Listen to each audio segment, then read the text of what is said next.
Saudara, gara-gara urusan asmara, nyawa melayang. Itulah yang terjadi pada seorang perempuan di Wonogiri, Jawa Tengah yang ditemukan tewas di pekarangan rumah milik orang tua kekasihnya.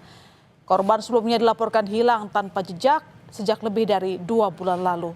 Tragisnya, jasad korban ditemukan dalam sebuah lubang yang di atasnya ditutupi papan yang kemudian dicor. Mengapa pelaku bisa berbuat sekeji itu? Jasad korban ditemukan di halaman sebuah rumah di desa Ngadirojo Lor, Kecamatan Ngadirojo, Kabupaten Wonogiri, Jawa Tengah pada 1 Mei lalu. Saat ditemukan, jasad korban dikubur dekat dengan kandang itik. Untuk sembunyikan jejak jahatnya, pelaku membungkus jasad korban dengan dikubur kemudian dicor. Usai dievakuasi, saudara, jasad korban dibawa ke RSUD Dr. Muwardi Solo untuk proses otopsi. Dan disaksikan oleh Pak RW dan serta masyarakat yang ada, korban dicor itu tidak seperti yang ada yang fakta di lapangan. Yang jelas yang dicor adalah setelah korban dibungkus plastik dengan tampilan yang kami lihat, kemudian dilapis dengan karpet, dimasukkan dalam lubang kubur yang kurang lebih dalamnya 1 meter, ditutup dengan papan dan dicor semen dengan batu bata. Itu yang fakta yang ada. Pelaku tidak lain dan tidak bukan adalah kekasih korban. Pelaku Joko Nur Setiawan berusia 34 tahun, sementara korban perempuan berusia 48 tahun. Pelaku dan korban sudah saling mengenal sejak bulan Oktober 2024. Keduanya kemudian menjalin hubungan asmara.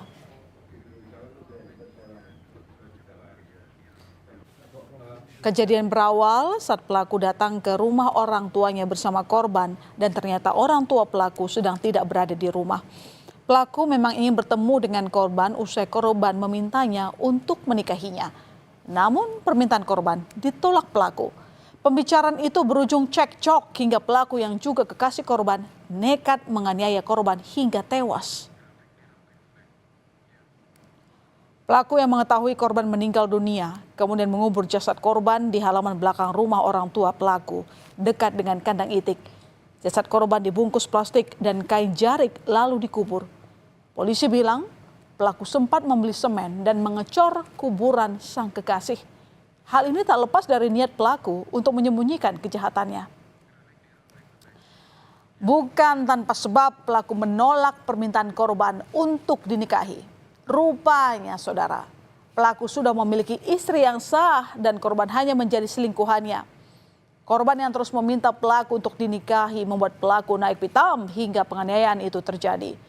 Pelaku menganiaya korban hingga tewas. Dia itu ngejar saya, ingin dinikahin, gitu Mas. Terus beneran nggak mau? Ya, saya nggak mau, alasannya saya kan udah punya anak istri.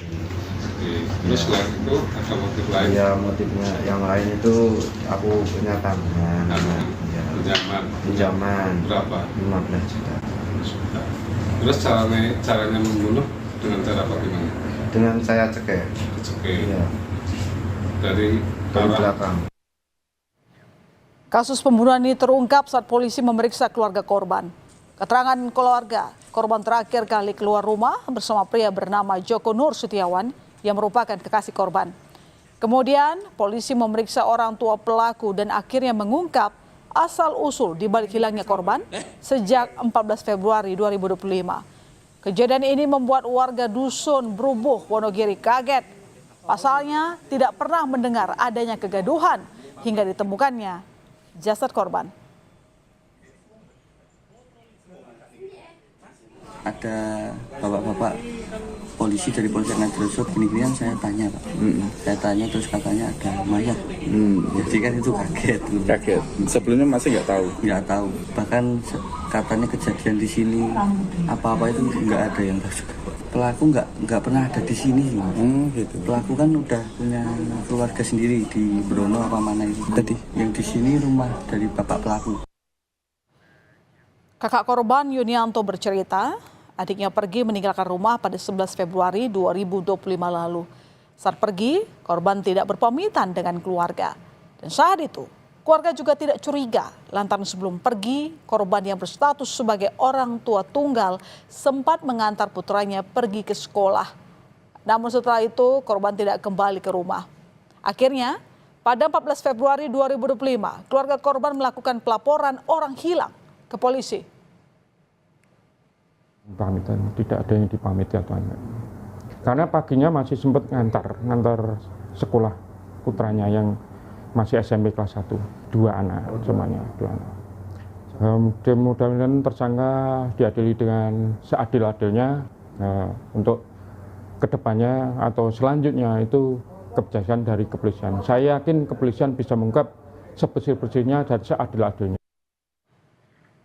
Polisi mengungkap berdasarkan hasil visum ditemukan luka memar di bagian pipi kanan dan kiri korban, serta terdapat pendarahan di kepala korban.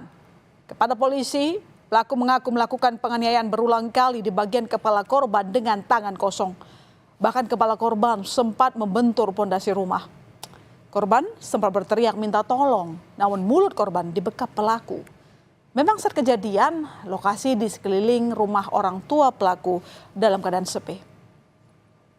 Itu terdapat memar di wajah bagian pipi kanan kiri, kemudian terdapat pendarahan di otak. Nah, kemudian kita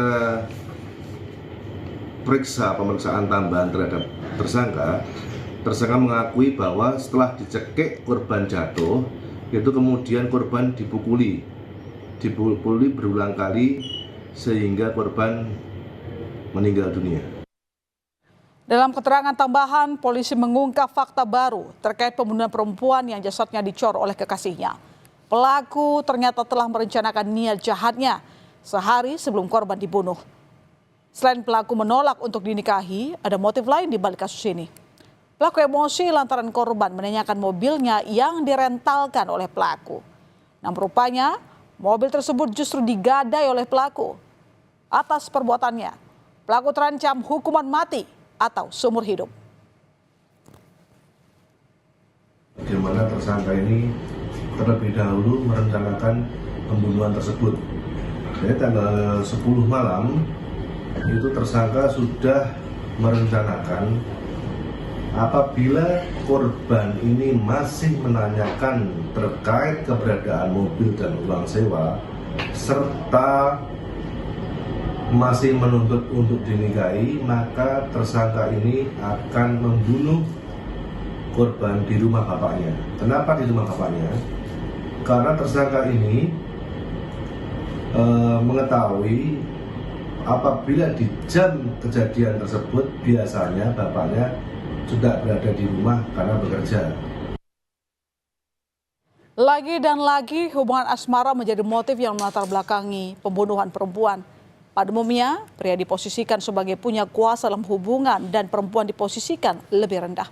Saat terjadi gesekan, pihak yang merasa berkuasa berpotensi memiliki tindakan sewenang-wenang. Pembunuhan terhadap perempuan juga menunjukkan bahwa selama ini kekerasan terhadap perempuan terabaikan sehingga berakhir fatal. Dan semoga pelaku dihukum sesuai dengan perbuatan kejinya.